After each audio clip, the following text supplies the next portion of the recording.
حال ہے. اب جناب امیر کی چند جملے پیش کرنا چاہتا ہوں آج, اگر سننا پسند فرمائیں گے تمام حضرات میرے ساتھ. عزیزان گرامی, جب جناب حضرت علی علیہ السلام سے پوچھا کہ یا علی فرمائیے جناب سیدہ کو کیسا پایا, تو آپ نے فرمایا, میں نے اس دن عرض کیا تھا یہاں یا دوسری جگہ پہ, کہ آپ نے فرمایا جنت سے ایک پھول نازل ہوا تھا اور وہ پھول جنت میں واپس چلا گیا. جناب سیدہ سے متعلق آپ نے فرمایا جنت سے ایک پھول نازل ہوا جو جنت میں واپس چلا گیا, لیکن آج تک اس پھول کی خوشبو باقی ہے. آج تک جناب سیدہ کی خوشبو میرے پاس باقی ہے. تو جناب امیر علیہ السلام نے جناب سیدہ کو ایک پھول کی مانند پیش کیا, اور جناب سرور کائنات نے بھی کہا ہے کہ ہاں جب بھی میں جنت کا مشتاق ہوتا تھا سیدہ کو سونگ لیتا تھا. آئیے ذرا پیش کرنا چاہتا ہوں کہ کون ہے وہ ہستی کہ جن کے لیے سب نے یہ فرمایا ہے کہ جنت کی مخلوق تھی. حورا انسیہ, بی بی کے القاب میں دو لقب ہے. حورا, حورا جو جنت سے آئی ہیں, انسیہ جو انسانی شکل میں ہیں لیکن ایک نور کی مخلوق ہیں جو دنیا میں تشریف لائی ہیں. حضرت علی علیہ السلام فرماتے ہیں کہ میں محراب عبادت میں جب جناب فاطمہ کو دیکھتا تھا تو ہر دفعہ ایک نئی حالت میں دیکھتا تھا. آئیں ذرا پیش کرنا چاہتا ہوں صلاۃ علی محمد وعلی محمد پہ.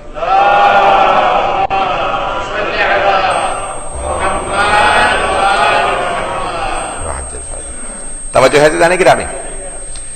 آئیے ذرا, جب سرور کائنات نے جناب امیر المؤمنین کی شادی کی جناب سیدہ سے, چند جملے پیش کرنا چاہتا ہوں شادی کے عنوان سے کہ بی بی کی جب شادی ہوئی ہے پہلی ذی الحج کو, اول ذی الحج کو شادی ہوئی, تو بی بی کے رشتے آنا شروع ہوئے.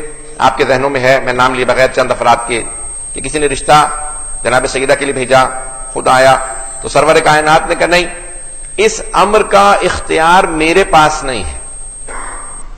بات واضح ہو رہی ہے, اس امر کا اختیار میرے پاس نہیں ہے. تو کہا کہ یا رسول اللہ, یہ کیسے ہم مان لیں کہ آپ کے پاس آپ کی بیٹی کے عقد کا, نکاح کا, شادی کا اختیار نہیں ہے؟ آپ کا تو نام ہی احمد مختار ہے, ہر چیز کا اختیار آپ کے پاس ہے. کا نہیں, لیکن فاطمہ کی شادی کا اختیار خدا نے اپنے پاس رکھا ہے. اتنے دنوں, چند دنوں بعد کوئی اور صاحب نے رشتہ پیش کیا, پیغمبر اسلام نے کہا اس امر کا مختار میں نہیں ہوں, اختیار میرے پاس نہیں, چوائس میرے پاس نہیں, اللہ کے پاس ہے.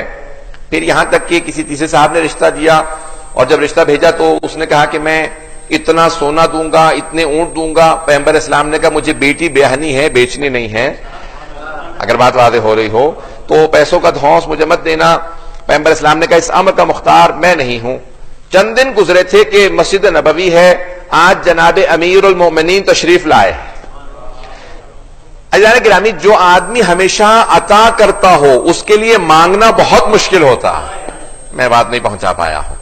امیر المؤمنین ہمیشہ عطا کرنے والے ہیں, مشکل کشا ہیں, پوری دنیا کو عطا کرتے ہیں, لیکن جناب سیدہ وہ ہیں جن کا رشتہ مانگنے خود امیر المؤمنین گئے.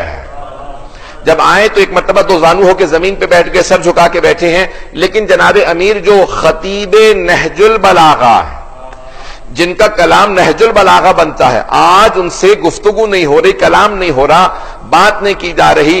تو جناب سرور کائنات نے کہا علی آج مزاج کچھ بدلا بدلا سا ہے. پھر بھی کچھ نہیں بولے, سر جھکا کے سامنے بیٹھے ہیں. ایک مرتبہ جناب جبرائیل نازل ہوئے, سفینۃ البحار اٹھا کے دیکھیے, جناب جبرائیل نازل ہوئے اور ایک مرتبہ کہا یا رسول اللہ, اللہ سبحانہ و تعالی کہتا ہے کہ اس نے عرش اعظم پہ علی کا فاطمہ سے عقد پڑھ دیا. آپ کو بھی اللہ کہتا ہے کہ آپ علی کا فاطمہ سے عقد پڑھ دیجئے. عزیزان گرامی, بس ایک شادی ہے جو دو مرتبہ ہوئی ہے, ایک عرش پہ دوسری فرش پہ. اسی لیے جناب سیدہ کی نسلیں بھی دو طرح کی ہیں, عرشی نسل ہے, فرشی نسل ہے. عرشی معصومین ہے, فرشی سادات ہے. تو اللہ نے جناب سیدہ کے لیے کہا. اب عزیزان گرامی, مہر جناب سیدہ سب بات کرتے ہیں. سفینۃ البحار سے پیش کر رہا ہوں, شیخ عباس قمی نے سفینۃ البحار میں لکھا ہے, اور امام جعفر صادق علیہ السلام سے روایت.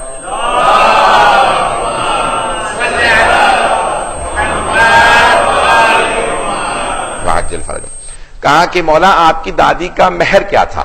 اب پوری دنیا میں مشہور ہے کہ 500 درہم, 500 چاندی کے سکے, دینار نہیں, سونے کے سکے نہیں, 500 درہم.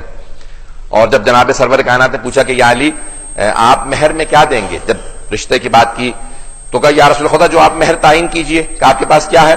کہا ایک تلوار ہے, ایک گھوڑا ہے اور ایک زرہ. 3 چیزیں آپ نے پیش کی ہیں.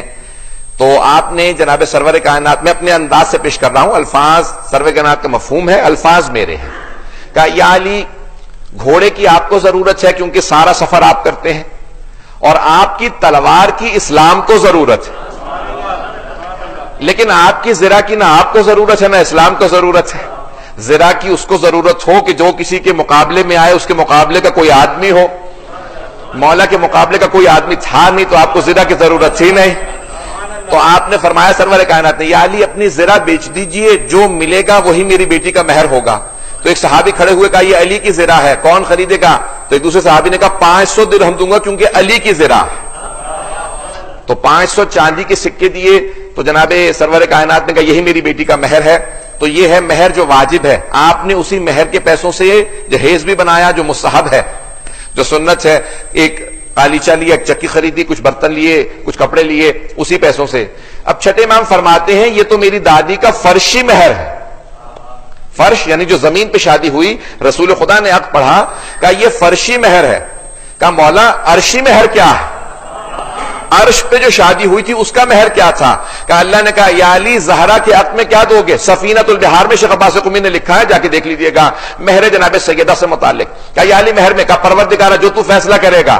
کہا کہ یا علی مہر فاطمہ میں زمین کا 1/3 حصہ اور جنت کا 1/4 حصہ آپ کو مہر فاطمہ میں دینا ہوگا۔ علی قسیم الجنت، ورنہ حبیب خدا کی حدیث ہے علی جنت و دوزخ کے تقسیم کرنے والے ہیں۔ تو اب امام صادق فرماتے ہیں مہر جناب سیدہ میں جنت کا ایک حصہ بھی گیا ہے، زمین کا حصہ بھی گیا ہے۔ جناب سرور کائنات نے کہا، جناب امام صادق فرماتے ہیں اللہ نے جنت کا حصہ اس لیے رکھا کہ جس کی چاہیں جناب فاطمہ شفاعت کریں۔ مجھے توجہ چاہیے اس مجمع کی عزیزان گرامی۔ کہا زمین کا 1/3 حصہ کیوں رکھا؟ کہا کہ اگر زمین پہ دیکھو تو 2/3 پانی ہے، 1/3 یعنی 1/3، 1/3، 2/3 پانی ہے، 1/3 خشکی ہے، یہ ڈرائی لینڈ 1/3 ہے، 2/3 پانی ہے۔ امام صادق فرماتے ہیں اللہ نے ساری خشکی جناب سیدہ کے مہر میں دے دی، کہ اب جو بھی زمین پہ چلے گا اور میرے دادا علی کا بغض رکھتا ہوگا وہ غصبی جگہ پہ چلے گا، اور غصبی جگہ پہ نہ نماز قبول ہوتی ہے نہ عبادت قبول ہوتی ہے۔ جگہ کا جائز ہونا، مباح ہونا ضروری ہے، اس لیے کہ ہماری دادی کے مہر میں گیا ہے، بغیر علی کی ولایت کی عبادت بھی قبول نہیں ہوتی ہے۔ یہ مہر جناب